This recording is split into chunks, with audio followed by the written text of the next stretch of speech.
Everyone. My name is Joel. I'm one of the ultrasound fellows at Peninsula Health. This talk is a short reflective talk on my most recent trip to Samoa together with Pulse. Um, it's just a quick recap on my time and experience over the course of the week that I was there.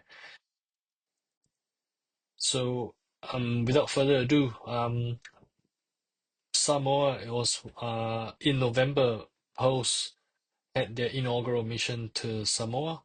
How I got involved with it was Jono, who is the overall boss of Post, um, was talking to me about Post deciding to go to Samoa and having the inaugural mission. And coincidentally, 10 years ago, I was a medical student undertaking an elective in ONG. Um, and it was nice to have the opportunity to go back to Samoa to touch base again with the friends and colleagues that I've met 10 years ago, and just to, go back and say hi to them, see how everyone is going. And this time around, in a completely different capacity, I went as the one of the facilitators for this POCUS course in a resource limited setting. For those of you who don't know, PO stands for POCUS in Emergency and Acute Care in Resource Limited Settings. It all started with the Pacific Islands, and Samoa finally got their inaugural mission in November. They run a ED course, a 2-day ED course, whereby they go through just two very basic modalities. One would be the fast scan, and the crit care course was also introduced over a couple of days, whereby we got to teach them basic focus echo and life support. As part of the post organization, there are coaches or faculty members that form part of the crew that goes to these resource limited settings to conduct these workshops. One of the things to also note is that they conduct a lecture series on the first Monday of every month, and it's usually on Zoom, and they are recorded, and you can view them on YouTube as well. Um, Here's the link for the Twitter and the YouTube account for Pulse. Um, So the whole point of POST was to upskill rural and remote emergency and acute care with point of care ultrasound.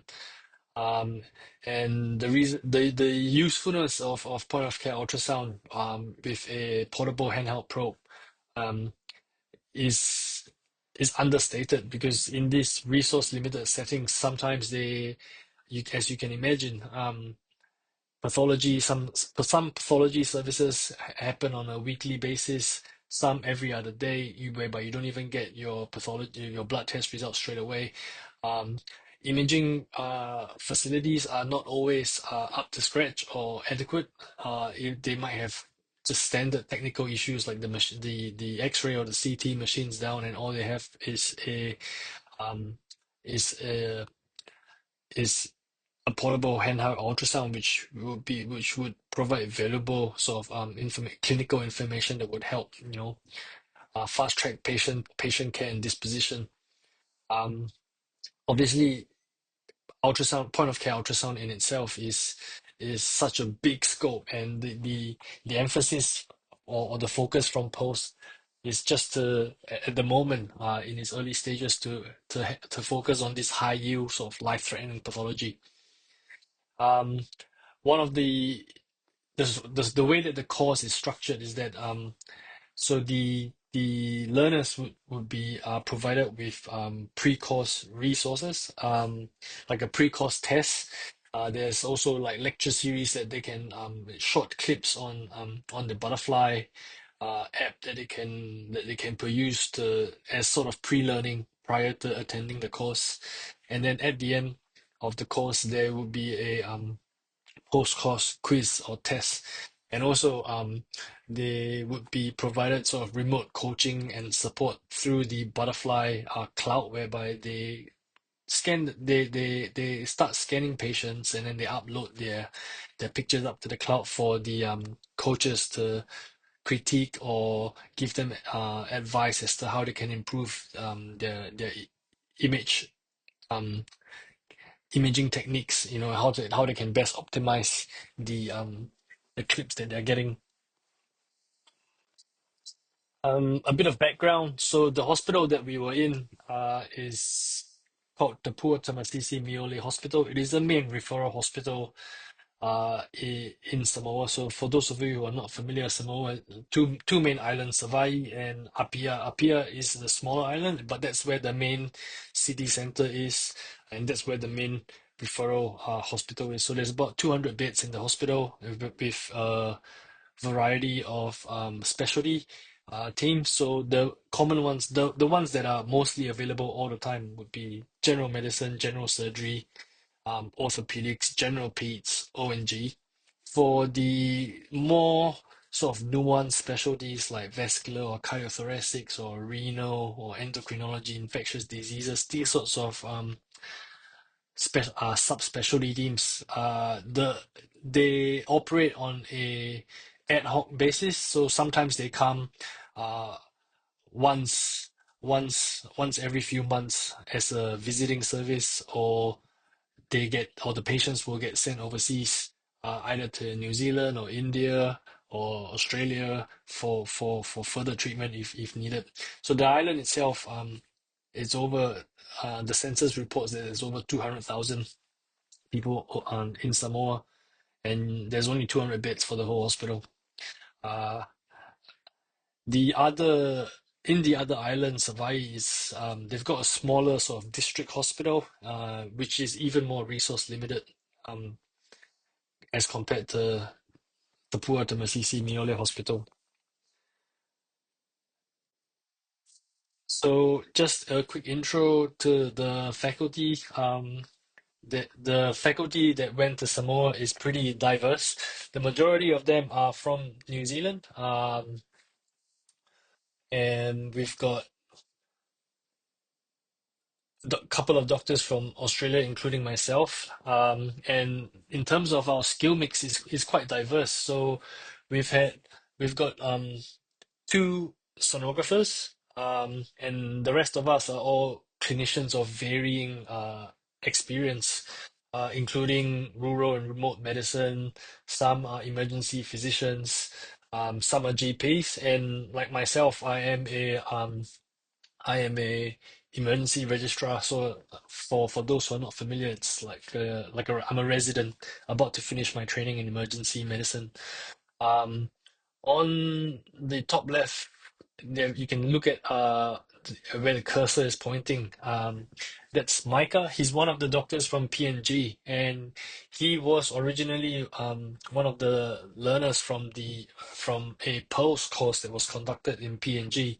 And the whole aim of I mean, he would be what we consider the ultimate goal of what POCUS is trying to achieve. So he originally started out as a learner, as an attendee of one of the courses, and throughout the time that since the course, which was about a year and a half ago, he's continued to uh, use the skills that he's learned, engage with his coach to advance his learning to the point where he's now become a faculty member, and came to Samoa with us to run the course. The course director was Mike, who is from the States.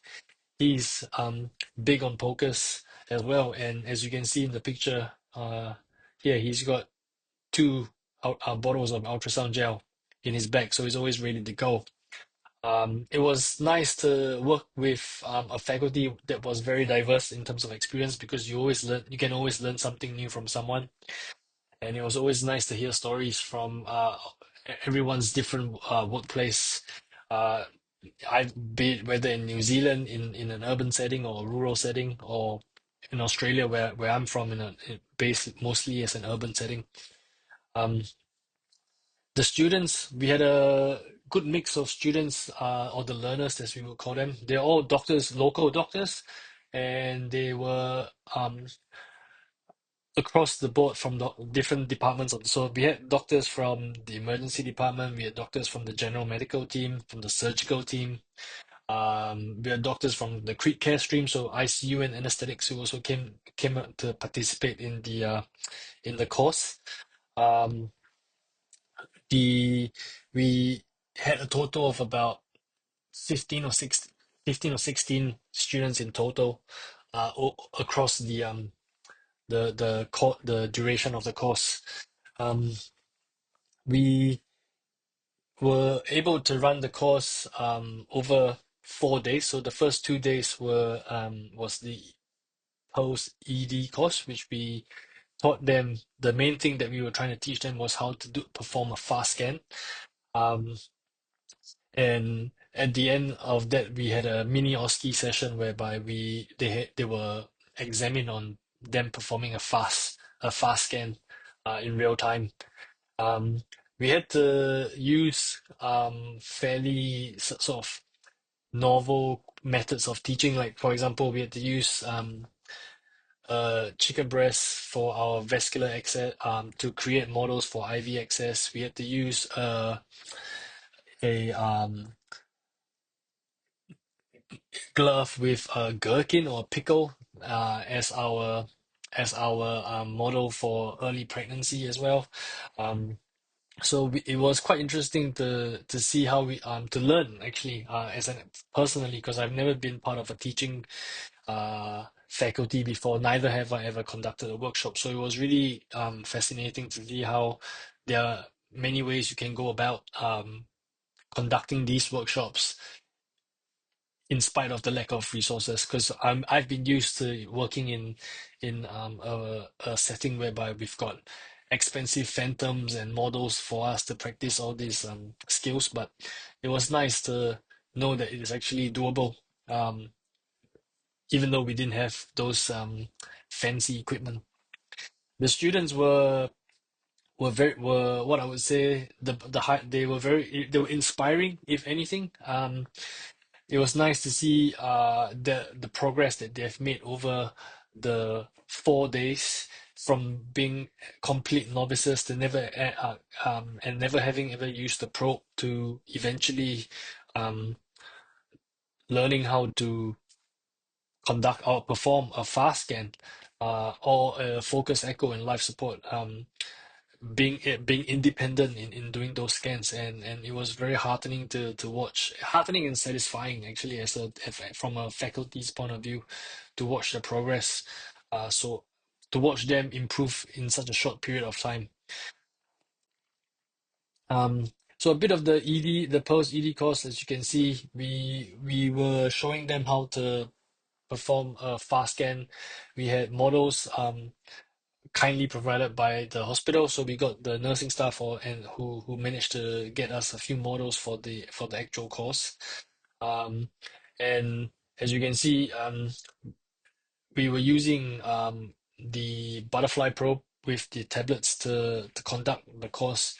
Um, the next one was the crit care course, where we taught them focus echo and life support, and also basic procedural guidance. So using the ultrasound to perform either IV access or needle guidance, essentially. At the end of both the courses, like, there was, like I said, a summative assessment whereby they had to complete a quiz and also perform either the fast scan or the focus echo and life support independently, and everyone was successful, and everyone got a certificate at the end, and you can see the happy faces um in the photos. One of the challenges with running the course was logistics itself. We had to go in the day before to scout the room that was provided. Internet was initially an issue, but because it was the weekend, we had to wait till the next day before the IT crew could come to sort that out for us. The room itself, even though we had booked it, even though it was booked, was taken up unintentionally on the second or third day of the course by another group of people using the room for another educational purpose.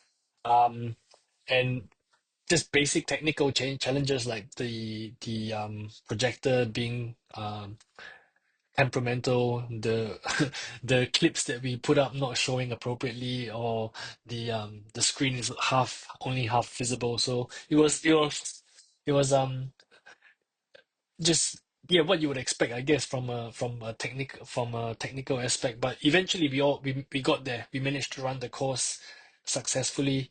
Us being from Australia and New Zealand, coffee was a big deal. And it took us maybe 3 or 4 days on the third day before we realized that there was a good coffee shop just near the hospital for us to get our coffee and our caffeine fix. Teaching was personally was one of the challenges for me because I've not participated in a role like as such before. It was quite being a first time facilitator slash coach. It was pretty daunting at the start, but all throughout the way it was quite I was very well supported by the veterans of my colleagues who have done this more than once, and they are well experienced in terms of running these workshops. The whole process of learning to teach was also made a lot easier because I was provided with like lecture materials whereby I didn't have to come up with a lecture on my own. We had slides that were already pre-made, and it's you don't fix something that's not broken. So all we had to do was use the slides that were given, made a bit of modifications to tailor it to the crowd that we were teaching, and we just added in a couple of slides here and there with some questions. So the whole process itself it wasn't as bad as I thought it was going to be. Because I was allocated a few lectures to give, and I was like, oh, I've never done this before. It would have taken a lot longer if I had to come up with the slides from scratch. But having those lecture slides provided made the job a whole lot easier. In terms of what we were trying to achieve, I guess, was at the end of the course, we wanted them to be comfortable. We wanted the students or the learners to be comfortable with using an ultrasound probe and to incorporate it into their day-to-day work. Um, we the plan was to hopefully keep them engaged. So each of the learners had a coach or mentor allocated to them, and the aim was to ensure that there's some follow-up in terms of coaching, making touching base with them to make sure that to see if we can how we can continue to encourage them to be engaged and enthusiastic about using point of care ultrasound in their day-to-day work. Because at the end of the day, this whole thing was designed to improve their clinical work, to make their work a lot easier, uh, to help with their patient care, given that they are limited in resources. And the aim was to sort of go and eventually go back once a year for a refresher, either a refresher course or to teach more.